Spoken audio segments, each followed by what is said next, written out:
অল্প হলুদ আর লবণ দিয়ে আলুটা ভেজে নেব। আলুটা ভাজা হয়ে গেছে, উঠায় ফেলবো।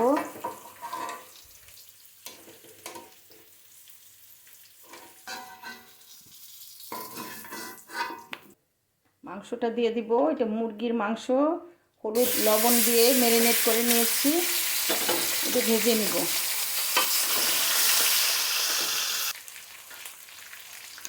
মুরগিটা ভাজা ভাজা করে ফেলেছি।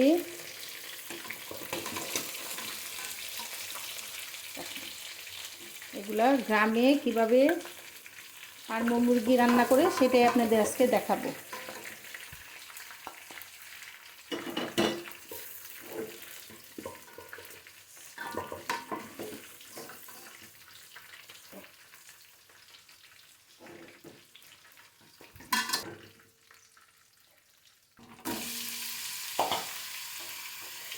গিলা কলিজাটাও দিয়ে দিলাম, এটা একটু ভেজে ফেলবো। গিলা কলিজা, মাথা।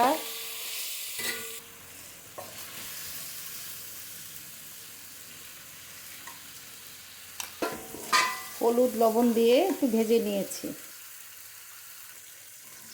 ওই তেলের কড়াইতে তেল দিয়ে দিব। পেঁয়াজ দিয়ে দিব। ডিপ ফ্রিজে কেটে রেখেছি ওই পেঁয়াজটাই দিয়ে দিলাম। এলাচি দারচিনি একটু থেতো করে দিয়েছি। একটা 4-5টার মতো লবঙ্গ আর 2-3টা তেজপাতা দিয়ে দিলাম। আদা বাটা দিব 2 টেবিল চামচের মতো আদা বাটা। যেহেতু মাংস আলু বেশি, আদা বাটাটা আপনারা বুঝে দিবেন। পরিমাণ যদি মাংস আলু বেশি হয় আদা বাটা বেশি দিবেন। পেঁয়াজ রসুন বাটা 2 টেবিল চামচ।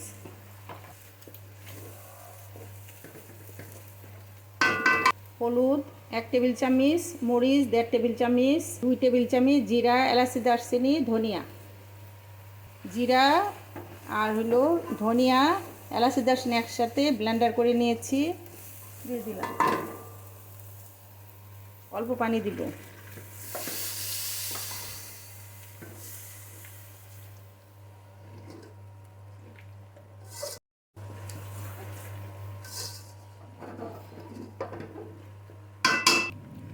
লবণ দিব 1 চা চামচ। যেহেতু আলুতে লবণ দিয়ে ভেজেছি, মাংসতে লবণ দিয়ে ভেজেছি, এই জন্য লবণটা 1 চামচ দিলাম। পরে আবার লাগলে আবার দিব।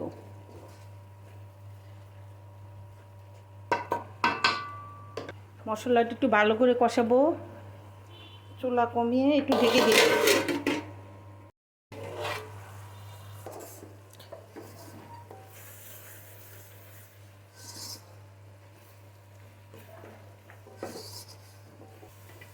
মশলা কষানো হয়ে গেছে, মুরগি ভাজাটা দিয়ে দিব। গিলা কলিজা মাথাটা দিয়ে দিলাম।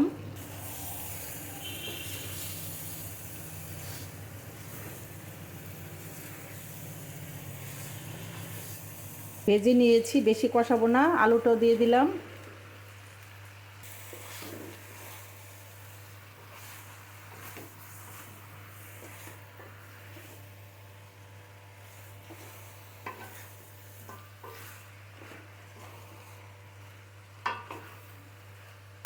কষাবো।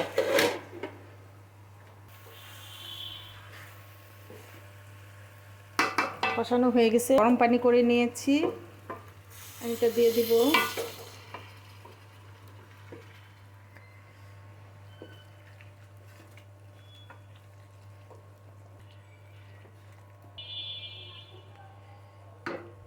একটু বেশি পানি দিয়েছি যেহেতু আলুটা সিদ্ধ হবে। এই পর্যায়ে আমি একটু লবণটা দেখব। লবণ সব ঠিক আছে, ঢেকে দিব। তেজপাতাগুলো উঠাই ফেলবো।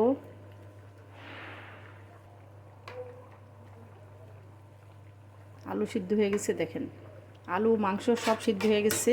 উপরে 1 চামচের মতো ভাজা জিরা আর গরম মশলা দিয়ে দিলাম। দিব, চুলা বন্ধ করে দিলাম। সুন্দর কালার হয়েছে দেখেন।